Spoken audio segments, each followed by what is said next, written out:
आप लिख लें दुर्गा पाठ आपको कैसे करना है, वो भी विधि में आपको धुले हुए, मैं एक क्रम बता देता हूँ आपको। धुले हुए वस्त्र आप पहन करके नवरात्रा में पूजा के समय में लाल वस्त्र पहनिए। लाल वस्त्र नहीं है तो लाल चुनरी ओढ़ करके और फिर आप इस पूजा में आप बैठिए। मैं थोड़ा पाठ करने की विधि आपको बता देता हूँ।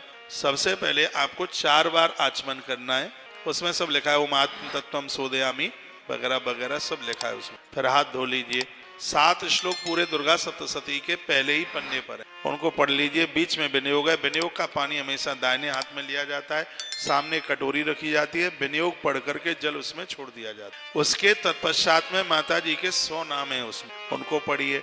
फिर माता जी के 3 स्तोत्र हैं आरंभ में, दुर्गा कवच है, अर्गला स्तोत्र है, कीलक है, 3 है, इन तीनों को पढ़िए। उसके बाद में साप विमोचन मंत्र है, उसको पढ़िए।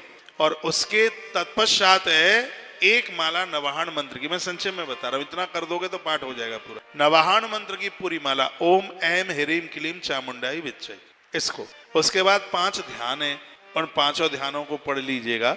अब उसके तत्पश्चात अध्याय पहला आरंभ हो। पहले नंबर के अध्याय में, उसमें सबसे पहले नंबर के अध्याय में शुरू करोगे तो उससे पहले विनियोग है। हाथ में जल लेके विनियोग छोड़िए, फिर ध्यान पढ़िए, फिर पाठ आरंभ कर दी। संस्कृत आती है, संस्कृत में पढ़िए, नहीं हिंदी में पढ़ लीजिए। आजकल तो हिंदी वाली बुक भी ऊपर संस्कृत होती है, नीचे हिंदी होती है। वो 13 अध्याय है इसमें, 13 अध्याय एक साथ नहीं पढ़ सकते तो 4 अध्याय पूरे एक बार में कर लीजिएगा।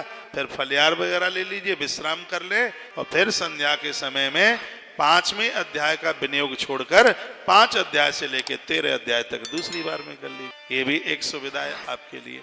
चाहे जहां पाठ छोड़ दें, नहीं, कभी भी रामायण का भी आप पाठ करते हैं तो बाएं हाथ पर पाठ नहीं छोड़ना है, दाहिने हाथ पर दोहा पूरा करके पाठ छोड़। जैसे आप रामायण का पाठ कर रहे हैं और आप एक बार में तो नहीं कर सकते, उसमें तो 4-6 चौपाइयाँ, 10-20 चौपाइयाँ बोल के तो छोड़नी होंगी। तो जब आप पाठ शुरू करते हैं तो जैसे किताब के 2 भाग, एक बायां हाथ और एक दायां हाथ है, तो जब भी आप पाठ करते हैं तो बाएं हाथ पर मन छोड़िए उसको। दाएं हाथ पर कोई दुआ होगा उसको वहां तक पढ़ करके फिर उसका आपका पाठ अखंड होगा, ठीक होगा, उसका कोई दोष भी नहीं लगे। तो मैं आपको कहना चाहूंगा कि जो 4था अध्याय पूरा होता है वो बाएं हाथ पर होता है। दुर्गा सप्तशती में जो 4था अध्याय है वो बाएं हाथ पर, जिस किताब का मैंने नाम लिया। अब देखो, मुझे इसकी कितनी बड़ी मैं बड़ाई नहीं कर रहा हूँ, इतना तक मैं आपको बता रहा हूं, तो इसका मतलब है कि मैं इसका पाठ कर बिना किताब देखे और यहां से बोल रहा हूं कि 4था अध्याय बाएं हाथ पर पूरा होता है